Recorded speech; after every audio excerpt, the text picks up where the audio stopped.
ചെയ്തു. കാരണം പോകാൻ കാരണങ്ങളുണ്ട്. കാരണം ചേച്ചിനെ പുള്ളിക്കാരൻ ടോർച്ചർ ചെയ്യണതും പിന്നെ എനിക്ക് എനിക്കന്ന് 18 വയസ്സ് അന്നവരെയും പുള്ളിക്കാരൻ അടിച്ച് എന്നെ ചവിട്ടിന്ന് മൂക്കിന്ന് ബ്ലഡ് വന്നിട്ടുണ്ട്.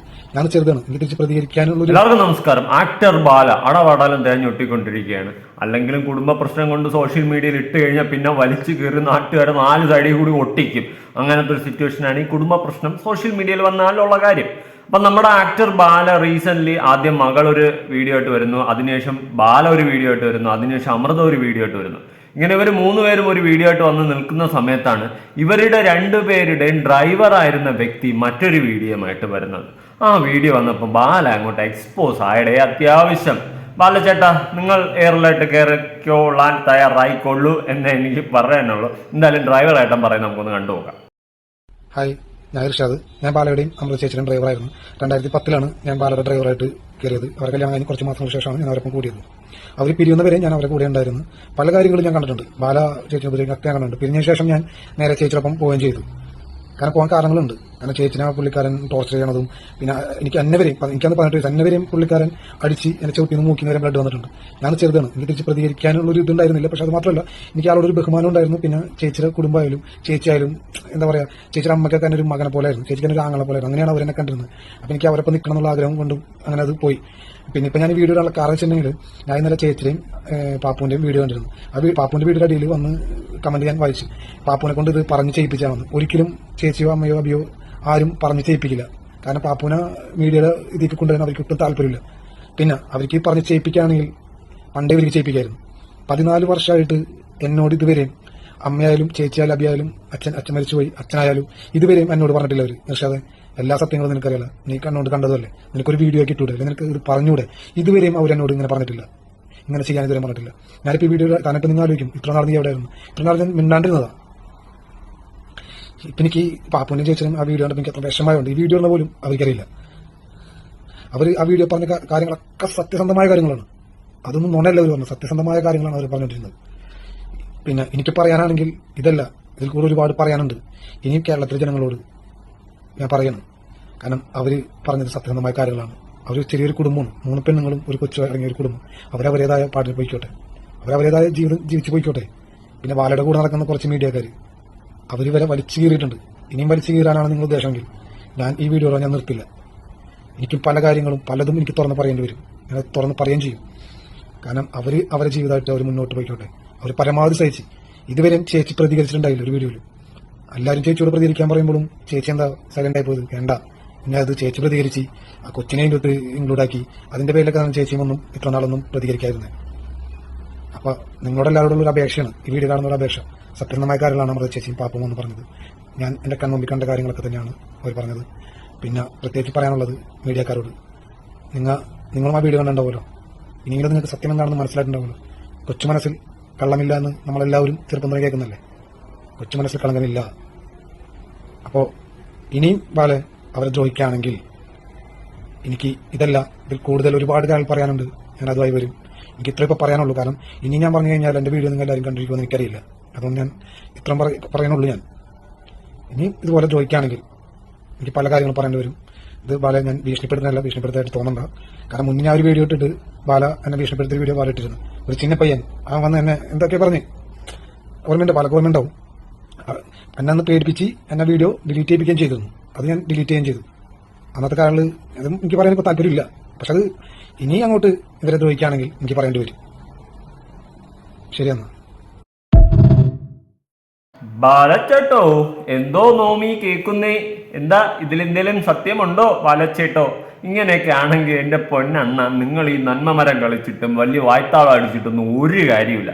ഈ ഡ്രൈവറായിട്ടാൻ പറഞ്ഞതിൽ എന്തേലും സത്യം ഉണ്ടെങ്കിൽ അണ്ണ നിങ്ങൾ ചുമ്മാ ഉള്ള ഉയരം കൊണ്ട് പോണേണെന്നല്ല, മര്യാദയ്ക്ക് വായും പൊത്തിയിരി കേട്ടാ എന്ന് എനിക്ക് പറയാനുള്ളത്. അണ്ണൻ വലിയ നന്മമരവും മീഡിയയിലൊക്കെ വന്നിട്ട് സംസാരിക്കുന്നതൊക്കെ കണ്ടു കഴിഞ്ഞാൽ, അല്ലെങ്കിൽ ഇന്റർവ്യൂലൊക്കെ വേറെ ഒന്നും നോക്കണ്ട, അങ്ങ് കട്ടയ്ക്കാണ്. പക്ഷെ സ്വന്തം കുടുംബ ജീവിതത്തിൽ ഇത്രയും ഫ്ലോപ്പായ ഒരാൾ വന്നിരുന്നിട്ട് മറ്റുള്ളവർക്ക് മോട്ടിവേഷൻ കൊടുത്തിട്ട് ഒരു കാര്യമില്ല. ആദ്യം നമ്മുടെ അടിസ്ഥാനമാണ് നമ്മൾ നേരെ ഇരുത്തേണ്ടത്, എന്നിട്ട് വേണം ബാക്കി കെട്ടിപ്പൊക്കി എടുക്കാൻ. അല്ലാതെ അടിസ്ഥാനം മൊത്തം കുളമാക്കി ഇട്ടിട്ട് കെട്ടിപ്പൊക്കി എടുത്തു കഴിഞ്ഞാൽ അത് അധികം നേരെ കാലമൊന്നും പോകത്തില്ല, അങ്ങ് ഇടിഞ്ഞു പൊളിഞ്ഞു വീഴും.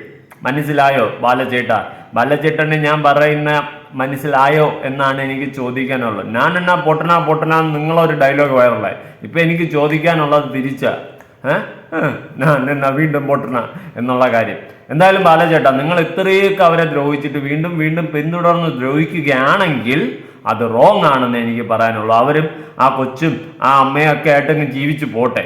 ഇനി ദയവ് ചെയ്ത് അവരുടെ പിന്നാലെ നടന്ന് അവരെ അറ്റാക്ക് ചെയ്യാൻ നിൽക്കരുത്. ആ മകള് ഒരു വീഡിയോ ഇട്ട് നിങ്ങൾ അതിന് പിന്നാലെ കരഞ്ഞും കൊണ്ടൊരു വീഡിയോ ഇടുന്നു, അതിന് പിന്നാലെ അമൃത ഒരു വീഡിയോ ഇടുന്നു. എന്തിനാ? വെറുതെ. അതിൻ്റെ ഒന്നും ആവശ്യമില്ല. പാപ്പ പറഞ്ഞ എല്ലാം ഇവിടെ സത്യമാണെന്നാണ് ഈ ഡ്രൈവർ ചേട്ടൻ വ്യക്തമാക്കുന്നത്. ലൈവില് കണ്ട കാഴ്ചകളും അങ്ങേര് പറയുന്നുണ്ട്. അടിയും ഇടിയും തൊഴിയും ഒക്കെ അങ്ങേരും കണ്ടിട്ടുണ്ടെന്നുള്ള രീതിയിൽ പറഞ്ഞു വെക്കുന്നുണ്ട്. ഇത്രയും മാസമായിരുന്നല്ലേ? ഞാൻ വിചാരിച്ചു പണ്ട് പുതിയമുഖം സിനിമയിൽ മാത്രം മാസമായിരിക്കുമെന്ന്. ജീവിതത്തിലും മാസമായിരുന്നു ഒരു ടൈമിൽ, 2010. പിന്നെ എങ്ങാണ്ട് നിങ്ങൾക്ക് വയ്യാതായി ഇപ്പോഴെല്ലാം അത്യാവശ്യം ഒതുങ്ങിക്കൂടി ഇങ്ങനെ പോകുന്നത്. എന്തായാലും കൊള്ളാം. നിങ്ങളുടെ കുടുംബ ജീവിതം കൊണ്ട് സോഷ്യൽ മീഡിയയിൽ ഇട്ടിരിക്കുകയാണ് ഗൈസ്. അതോടെ മൊത്ത ഫ്ലോപ്പ് ആയിരിക്കുകയാണ് ഗൈസ്. അതുകൊണ്ട് ദയവ് ചെയ്ത് ഫാമിലി പ്രോബ്ലംസ് വീട്ടിൽ വെച്ച് തീർക്കൂ, പുറത്തു പോകും എന്ന് എനിക്ക് പറയാനുള്ളൂ. എന്തായാലും ബാലചേട്ടൻ ഇതുവരെയൊക്കെ എത്തിയ സ്ഥിതിക്ക് ഒരു ചായയും കൂടി കുടിച്ചിട്ട് പോകുന്നതായിരിക്കും നല്ലത്. ഇനിയെങ്കിലും ഇതൊന്നും ആവർത്തിക്കാതിരിക്കും. അവര് ഡിവോഴ്സും വാങ്ങി രണ്ട് വാക്ക് പോയി. കൊച്ചിനും നിങ്ങളെ വലിയ താല്പര്യമൊന്നുമില്ല, ഒട്ടും താല്പര്യമില്ല ആ കൊച്ചിന്. പിന്നെ നിങ്ങൾ അച്ഛനാണ് എന്ന് പറഞ്ഞുകൊണ്ട് ഈ സ്നേഹം കാണിച്ചിട്ട് കാര്യമുണ്ടോ എന്ന് ചോദിച്ചു കഴിഞ്ഞാൽ കാര്യമില്ല. എനിക്കതേ പറയാനുള്ളൂ. വേറൊന്നും കൊണ്ടല്ല. ആ കൊച്ചിന് നിങ്ങളെ ഒരു താല്പര്യമില്ല. ആ കൊച്ചുനാൾ മുതലേ നിങ്ങളുടെ ഈ ഒരു ക്യാരക്ടറാണ് കണ്ടു വളർന്നിട്ടുള്ളതെങ്കിൽ ഒരിക്കലും ആ കൊച്ചു നിങ്ങളെ അക്സെപ്റ്റ് ചെയ്യാൻ പോകുന്നില്ല. അത് ബാലചേട്ടൻ ആദ്യം മനസ്സിലാക്കണം. ആ കൊച്ചിൻ്റെ അമ്മയും അവരുടെ കൂടെ ജീവിക്കാനാണ് താല്പര്യമെങ്കിൽ ദയവ് ചെയ്ത് ശല്യം ചെയ്യാതിരിക്കുക എന്ന് എനിക്കും പറയാനുള്ളൂ. അവർ ജീവിക്കട്ടെ. അവരെനിയെങ്കിലും വെറുതെ വിടും. ഇത്രയൊക്കെ അടിക്കാൻ തൊഴിക്കുകയും ചെയ്തെന്നാണ് ഇവിടെ ആരോപണങ്ങൾ പറഞ്ഞു വയ്ക്കുന്നത്.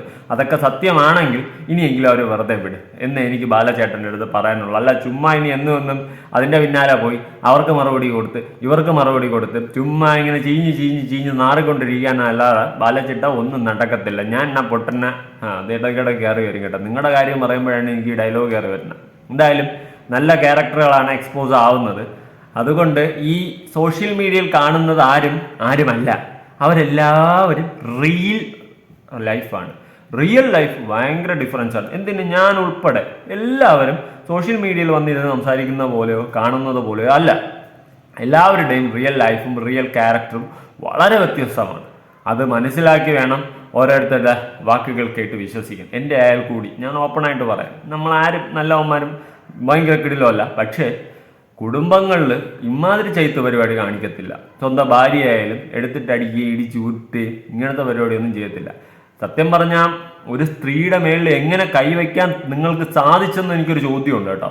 ഒരു പയ്യനെയാണെങ്കിൽ എടുത്തിട്ട് ഇടിക്കും. നമ്മളെ പയ്യന്മാരെ അടി കൂടും, ഇടിക്കാനുള്ള നമുക്കൊരു ഇതും വരും. പക്ഷെ ഒരിക്കലും ഒരു പെണ്ണിനെ അടിക്കാൻ വേണ്ടിയിട്ട് എൻ്റെ കൈ പൊങ്ങത്തില്ല. എനിക്കത് വരത്തില്ല. അതെന്തുകൊണ്ടാണെന്ന് ചോദിച്ചാൽ എനിക്കറിയത്തില്ല. അവരുടെ ആ ഒരു അറിയത്തില്ല. പണ്ടേ അങ്ങനെ തന്നെ. എനിക്കൊരു സ്ത്രീയെ വഴക്കൊക്കെ പറയും, പക്ഷെ ഒരിക്കലും അടിക്കാനുള്ള ഒരു ടെൻഡൻസി വരത്തില്ല. അതെന്തുകൊണ്ടാണെന്ന് ചോദിച്ചു കഴിഞ്ഞാൽ അറിയില്ല. വളർന്ന സാഹചര്യം അങ്ങനെ ആയിരിക്കാം. നിങ്ങൾ ആ സ്ഥാനത്ത് നിങ്ങളുടെ ഭാര്യ എടുത്തിട്ട് അടിച്ചു ഉരുട്ടി എന്ന് പറയുമ്പോൾ അത് റോങ് ആണ്. ഒരിക്കലും അത് ചെയ്യാൻ പാടില്ല. നമ്മളെപ്പോഴും അടിക്കേണ്ടത് നമുക്ക് തരത്തിനോടായിരിക്കും. നമുക്ക് തരമുള്ളവനെ അടിക്കണം. അടിച്ചാൽ തിരിച്ചടിക്കണവനെ അടിക്കണം. അല്ലാതെ തിരിച്ചടിക്കാത്ത ടീംസിനെ അടിച്ചിട്ടൊന്നും കാര്യമില്ല. അതൊരു ആണത്തമായിട്ട് നിങ്ങൾ കാണുന്നുണ്ടെങ്കിൽ അത് ഫ്ലോപ്പാണ്. എന്തായാലും ഇതൊന്നും ഇനി കൂടുതലിട്ട് വലിച്ചു കയറാൻ നിൽക്കേണ്ട. വേറൊന്നും കൊണ്ടല്ല, രണ്ടും ഡിവോഴ്സ് വാങ്ങിപ്പോയ കേസുകളാണ്. നിങ്ങൾ വീണ്ടും ഇങ്ങനെ സോഷ്യൽ മീഡിയയിൽ ഇട്ട് കൊടുക്കുകയാണെങ്കിൽ നമ്മൾ വീണ്ടും വലിച്ചു കയറും. നമ്മൾ വീണ്ടും ഇങ്ങനെ എന്തിനാണ്? നിങ്ങൾ എന്തായാലും എക്സ്പോസ് ആവും. അതാണ് ഇത്. ഞാൻ നേരത്തെ പറഞ്ഞില്ലേ, അടിസ്ഥാനം ശരിയല്ലെങ്കിൽ എത്ര കെട്ടിപ്പൊക്കിയാലും ഇടിഞ്ഞു പൊളിഞ്ഞു വീഴും. പല നാൾ കള്ളൻ ഒരു നാൾ പിടി, ഇതൊക്കെയാണ് ചേരുന്നത്. എന്തായാലും കുഴപ്പമില്ല അണ്ണാ. നിങ്ങൾ ചെറുക്കെട്ടായിട്ട് പോകും. അമൃതയുടെ വഴിക്കുവാം. മകളും അവരൊക്കെ ആയിട്ട് ജീവിക്കട്ടെ. ചുമ്മാ ഇതിൻ്റെ വലിയൊരു കോൺട്രവേഴ്സി ഉണ്ടായി കഴിഞ്ഞാൽ നമുക്ക് കണ്ടന്റും നിങ്ങൾക്ക് കുടുംബം ചീഞ്ഞ് നാറുകയും ചെയ്യത്തുള്ളൂ. ഞാൻ ഉള്ള കാര്യം ഇപ്പോഴേ ഓപ്പൺ ആയിട്ട് പറയാം. എന്തായാലും ഡ്രൈവറെ ഏട്ടാ, നിങ്ങൾ പൊളിച്ചേട്ടാ. ഈ സാഹചര്യത്തിൽ വന്ന് ഗ്യാപ്പിൽ ഗോൾ അടിച്ചിട്ട് നിങ്ങൾ പോയി. കൊള്ളാം, നല്ല കാര്യം തന്നെ. ഇതെല്ലാം എക്സ്പോസ് ചെയ്ത് ഇനിയും ചീഞ്ഞ് നാറാനാണ് ബാലചേട്ടൻ്റെ താല്പര്യമെങ്കിൽ നാറിക്കോ എന്നേ എനിക്കും പറയാനുള്ളൂ. ആരെങ്കിലുമൊക്കെ എന്തെങ്കിലുമൊക്കെ കാട്ടിക്കൂട്ട്. നമുക്ക് ഇതിങ്ങനെ ഒരു തരത്തിൽ നിർത്തി പോകണമെന്ന് നിങ്ങൾക്കും ഇല്ലെങ്കിൽ നമുക്കും ഇല്ല. അത്രേ ഉള്ളൂ. സോഷ്യൽ മീഡിയയിൽ കൊണ്ടിട്ട് കഴിഞ്ഞാൽ കുടുംബ പ്രശ്നമാണ്, നാണക്കേടാണ്, കുടുംബം വേർപിരിഞ്ഞു പോയ കുടുംബമാണ്. ഇതെല്ലാം നിങ്ങളൊന്ന് ചിന്തിക്കണം. എല്ലാം മനസ്സിലായെന്ന് വിചാരിക്കുന്നു. എന്തായാലും ഇതൊക്കെ കേട്ടിട്ട് നിങ്ങളുടെ അഭിപ്രായങ്ങൾ എന്താണ്? ഉറപ്പായിട്ട് താഴെ കമന്റ് ചെയ്യുക. പുതിയൊരു വീഡിയോ ഇടണം. ബൈ.